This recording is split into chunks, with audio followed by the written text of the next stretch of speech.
people's relationship with their parents or their children really matter throughout their whole lives. It's important because it hurts, and that hurt is based on hidden dynamics. Prototypes are not stereotypes. They're preset roles or personas that we fall into. There's certain parental prototypes, there's certain child prototypes. It's what you default to in moments of stress and tension. The reason we talk about these prototypes is so that you can recognize it again to give you choice.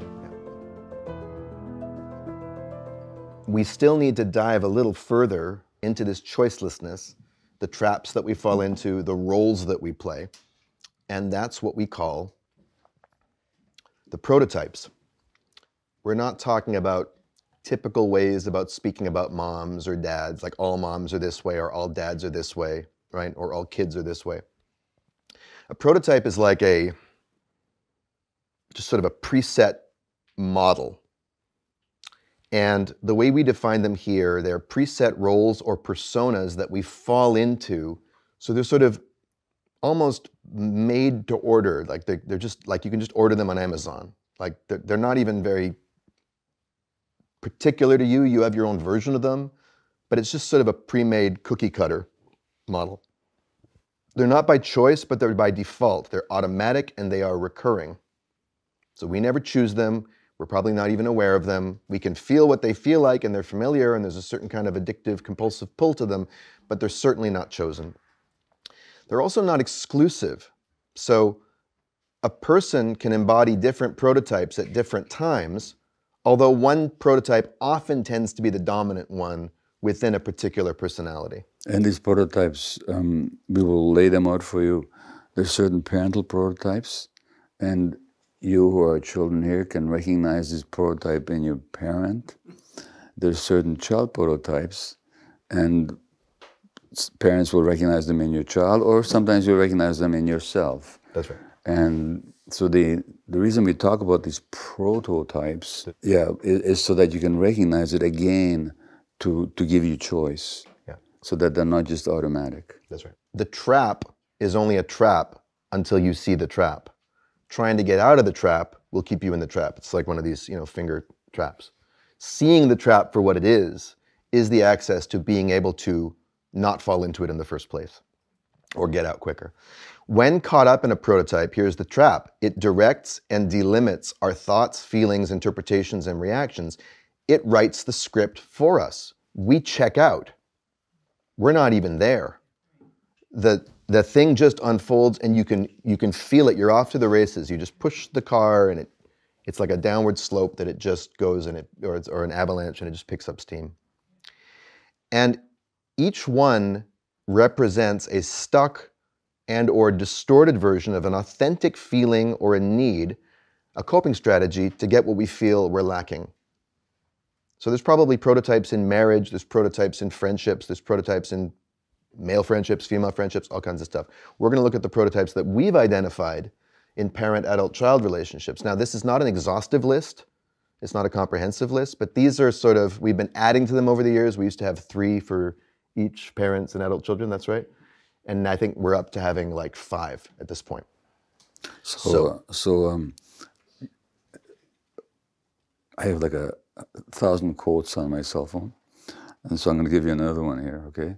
This is from a Buddhist teacher, Gunnaratana, whose book on meditation I've been reading, and he says, when you're having a bad time, like rather than, if you have bad feelings, don't try and replace them with good feelings.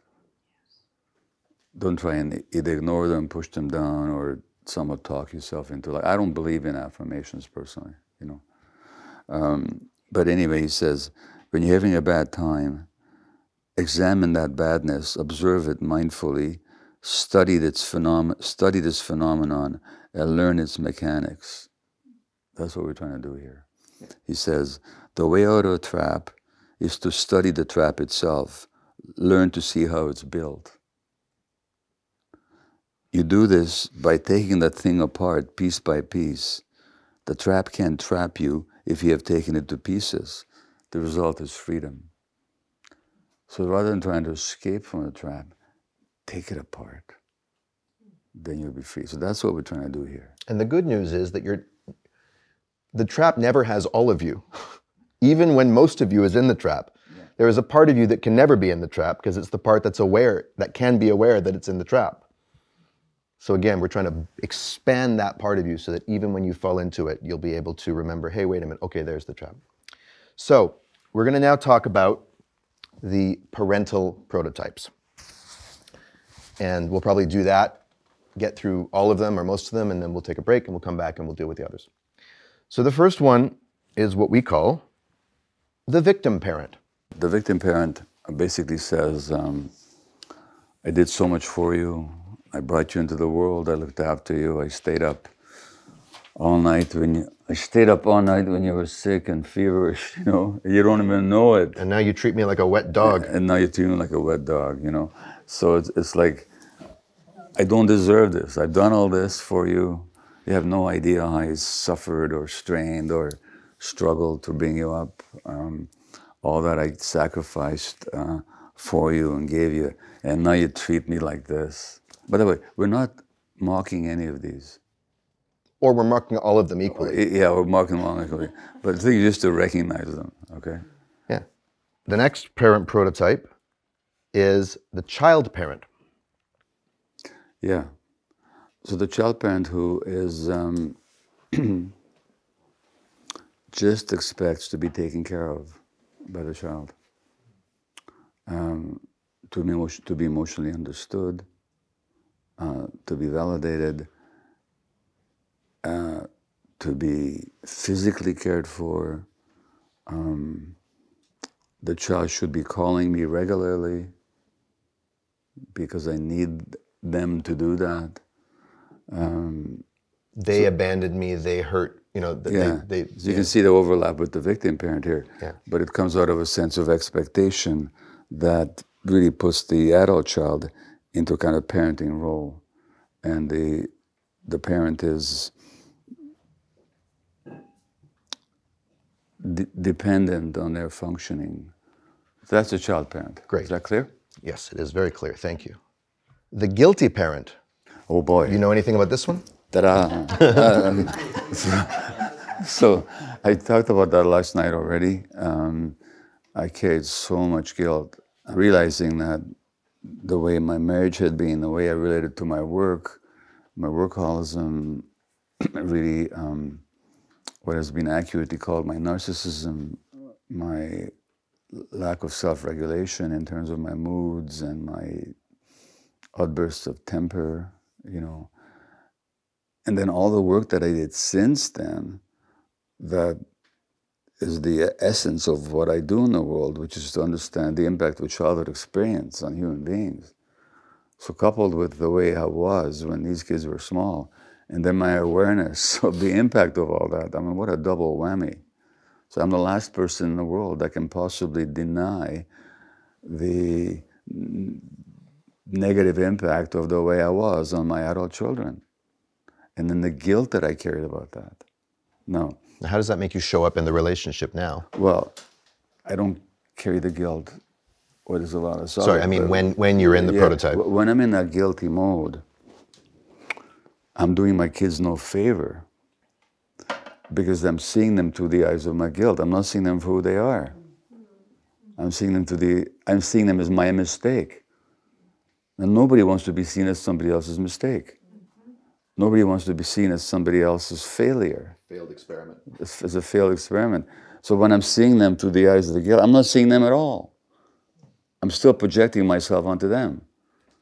But boy, it can be crushing. That guilt can be crushing. And it used to just get me down so much that even as I was doing what was really good work in the world, I carried this guilt. So that's what that is, and I mentioned that last night, so there's no reason to say more about it here, but just to nail the point, it's true that I behaved in those ways, and it's true that how I behaved and how my wife was and how we were together, that didn't impact on our kids. That's all true, and you can look at all that and acknowledge all that without guilt. But you can't when you're inside the prototype. And here's two more things about this prototype that I can see from interacting with someone who sometimes, or used to, I mean, the first time he told me about how his parenting affected my life was when I was 10 or 11 and I was having social difficulties at school. Kids were picking on me. We were walking through Chinatown in Vancouver, had just left a restaurant. I was really just kind of spilling my guts about how kind of broken up I was, that my friends were treating me in such a shitty way. My dad kind of sighed and he said, well, Daniel, you know, I know it's difficult for you. You've always had a hard time reading social cues, and I think that goes back to when you were 2, and it was, you know, very chaotic in our home and so on and so forth. And here he is empowering me, vesting me with the knowledge of why I am such a freak on the schoolyard, so I can go back to the schoolyard the next day and be even more of a freak, telling everybody why I am the way I am. So this is the intelligent parenting that results from the guilty parent prototype. Because not only are you not seeing who the child is now, you're not seeing what they need, and you're not aware of who you're being in the ways in which you're just reinforcing the thing. So what would be, I said at the beginning, that every single one of these prototypes is a distortion of what could be a healthy human quality. In this case, it's remorse and awareness and consciousness. And taking responsibility. And taking responsibility. Oh, I've broken this person's leg in the past. Let me be mindful of their leg. Let me not focus on the leg, but let me just go over to this side, you know? But remorse actually isn't available when you're in guilt. Guilt is totalizing, remorse is specific, and it generates awareness, whereas guilt suppresses awareness. And the other thing about guilt is, and I think you can probably corroborate this, is, you know that defensiveness that you spoke about on our phone call a few weeks ago? Mm-hmm. Well, don't you have a built-in resistance against shame and guilt that sometimes manifests as defensiveness? Yeah, the more guilt that we carry inside, the more we want to defend against it, and then we don't listen, we don't see, and we get aggressive in defense instead, you know. And then we go into politics, but that's another area. When you're in a guilty prototype, you're guilty waiting to happen. When you're in any prototype, you're that thing waiting to happen. Moving on. Yeah. Yeah. If I may, just a comment. You sure may. Yeah. Yeah, I just had such a big aha moment, which I've had, but I mean, it just sort of, it was sort of crystallized, I guess, or I spent more time with my child asking him if he was okay than actually looking for the times when he was okay. Mm. You know, I was looking for the not okay. Yes. Yeah. And yeah, you know, he kind of got hip and he would say, I want to talk to my dad, not to a therapist. Sort of, because I would do the same thing. It just reminded, you know, well, remember when I wasn't present for you in your life and it must have caused a lot of abandonment issues, blah, blah, blah. That's right. Which is making it all about you. It was, yeah, of course. Yeah, and good for him for saying, I want a dad, not a therapist. Right. Because that's not your role. Yeah, it's great that you can see that. And can you have some compassion for yourself in the mix, that guilt that you were bringing? Anything else you want to add to that? No, just a straight insight. I mean, I'd like to ask you, Daniel, how you cultivated your mindfulness around the propensity to fall into your roles. Maybe it'll come up later, but you know, because I understand maybe how Gabor might have done it, but I wonder, you said you maybe chose different ways to do it, but it would be good to find out maybe how other people are cultivating the awareness. The awareness around how I relate to his prototype? Yes. Yeah. Let's come to that later. We will come to it. Okay. I think that will be a major story arc throughout this workshop. Perfect. Yeah, but it started with A, getting sick and tired of the same old results, getting bored. B, taking responsibility for my experience in it. And C, kind of breaking down the trap and seeing how does it form, how does it trap us, how does it trap me, what role do I play, and then getting creative. But that's what the rest of the workshop will be about. Okay, thank you. Yeah, thank you. Number 4, the worried parent, which is definitely related to the guilty parent, but we're going to make a slight distinction. Well, the worried parent is consumed by, this is especially true if our children are really suffering in the world, if they have a mental health condition, depression, anxiety, addiction, then much of the parents' conscious, awake moments can be spent with obsessing about how the child is doing. And the other people in that parent's life will know it because they're always talking about the child. Yeah. And so it's being consumed. And it's a subtle one, isn't it? Because how can you not be concerned? But being consumed by that concern, Yeah. and not dominating your mental life and your emotional life, that's what we mean by the worried parent. You can't be okay unless your child is okay. And for a lot of parents, that just seems like a normal admission to make. And there's an old saying that a parent can only be as happy as their unhappiest child. Well, it's not true, but the worried parent falls into that prototype of having their emotional life dominated by the emotional life of the child. And one thing we're going to start to get into is to start to imagine what's it like for the other person to deal with that prototype. So what's it like for a child to know that their unhappiness has the power to ruin their parents' month or year? What does that do for their level of ease, calm, self-esteem, ability to get out of their own, depression holes? I'm seeing some looks of recognition and some nods of wow. It's a real thing. And it'll go in the other direction too, that the prototypes that the adult children fall into are going to elicit certain reactions in the parent. And last of all, we have the rejecting parent, which you could also call the disapproving parent. And this is just, you want to say something about that? Well, this is the parent who is constantly critical of the either distancing, like I don't want to do withholding, it. Yeah, withholding. It's just a combination of withholding, distancing, and criticality. And again, what we're talking about a prototype here, we're talking about sort of a major theme here. They're not exclusive of one another, but the rejecting parent is really dominated by a sense of resentment, distancing, and washing your hands off. Yeah. Probably the prototype that's least likely to end up in a room like this, of all of them.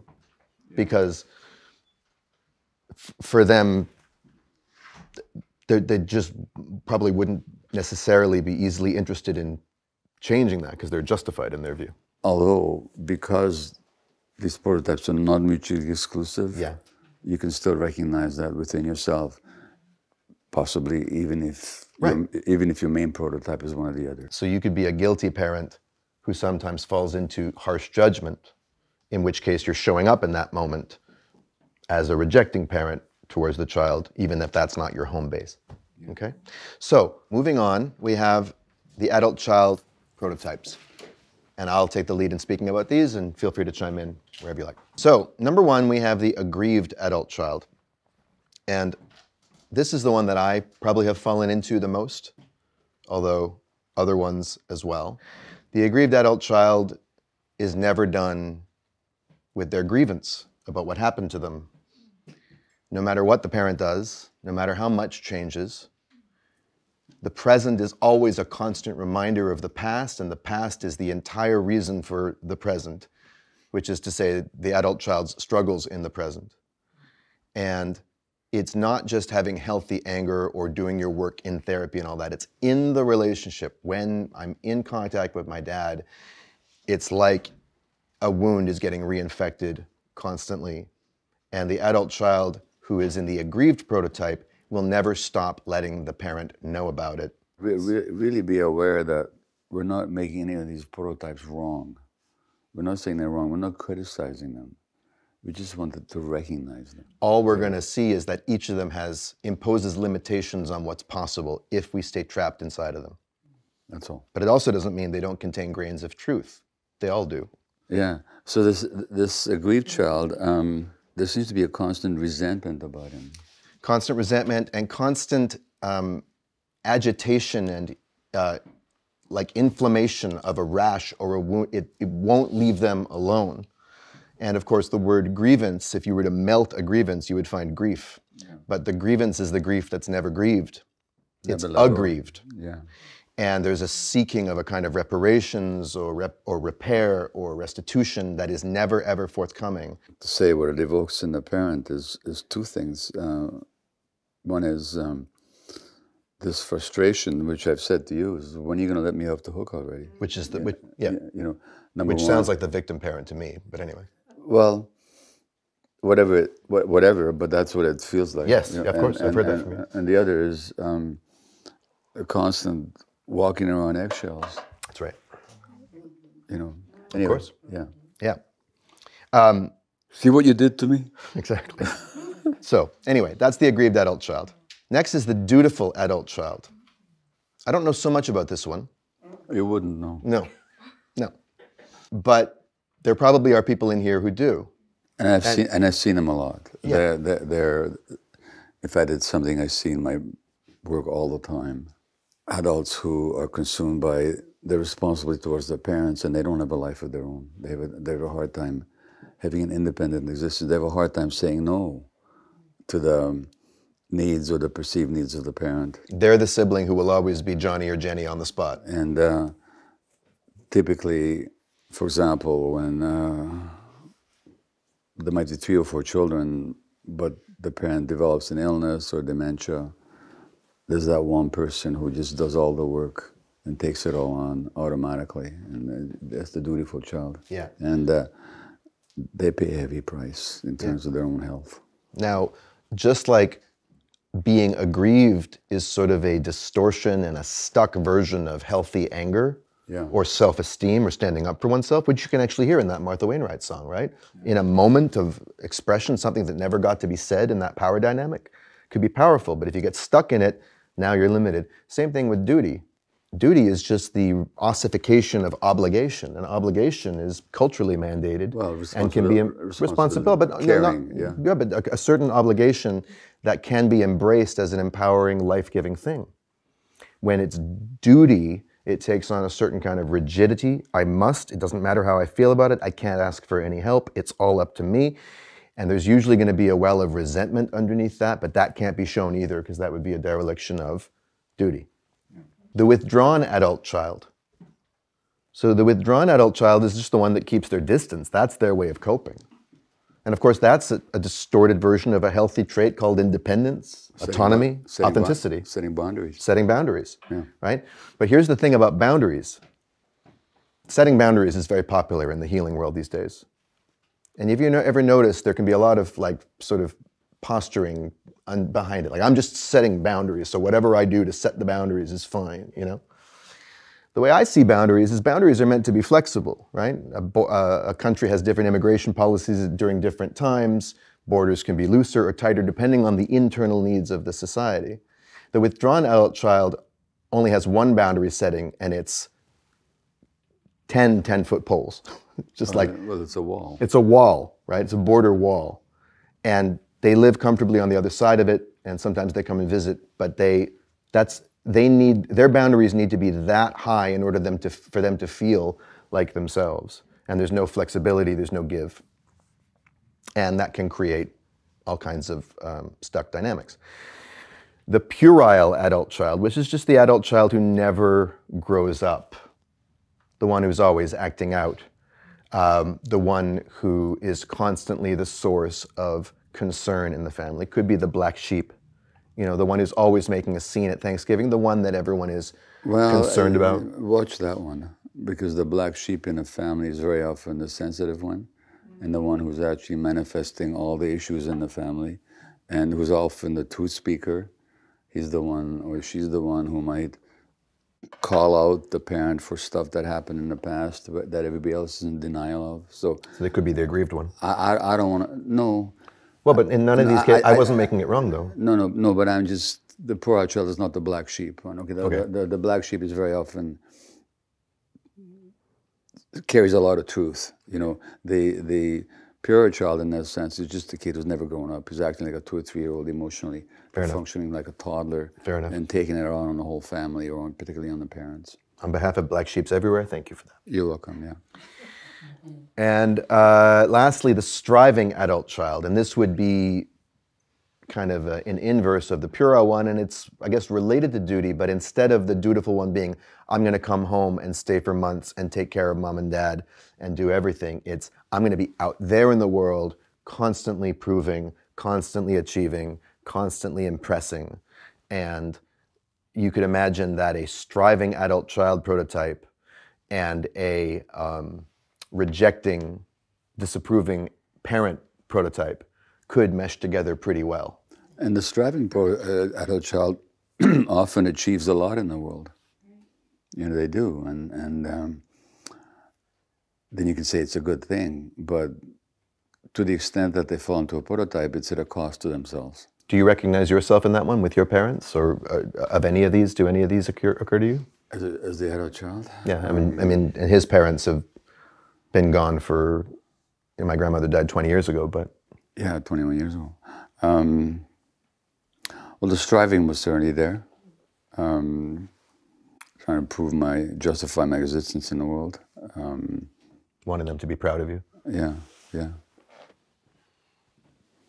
Were they ever proud enough for you, proud enough of you to satisfy you? You know, I have to say, I've thought about my parents recently, and when my father died, my brothers both cried, and I don't cry that easily. And in fact, what came up for me is, if he was so good, why am I so fucked up, you know? And but I've rethought that one, actually. And my parents really believed in me. They believed in me, but not in the sense that I had to prove myself to them, you know? And when I think of, just in terms of my own trauma, it really, not that my parents were perfect, they were not. And they had a hard time seeing us emotionally. But fundamentally, my issues did stem from the first year and a half of my life. And after that, they provided a fairly stable and very supportive environment. You ever heard of the Happy Childhood Challenge?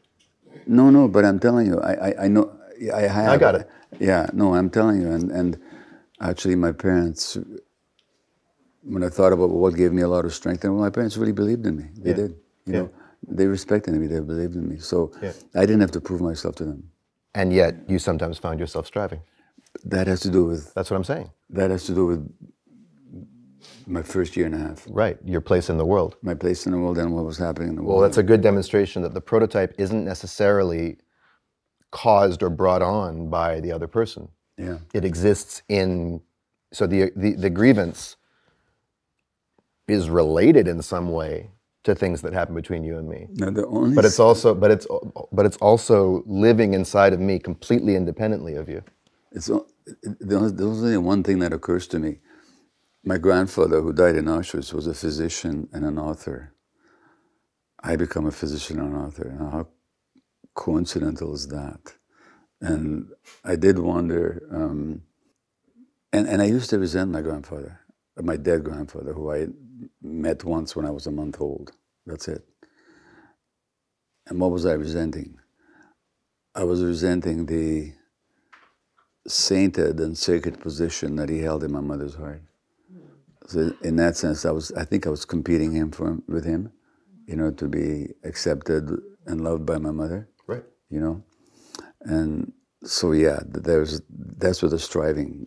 So there's nothing, yeah, but perfect. Yeah. So there's nothing she did in terms of her parenting that said, Gabor, you've got to get straight A's, you've got to be a medical student. But whatever she was carrying emotionally imbued in you a sense of insufficiency and competition with who you could never be. An impossible ideal. Right. Yeah. So here are the summary of prototypes. Which prototype or prototypes do you most identify with? Do you see yourself falling into from time to time? And how does that show up? And how does that show up? What happens when you're in that prototype? Hey, I'm glad you enjoyed this episode. Make sure to check out our playlist to watch more powerful videos just like this one. I'll see you next time.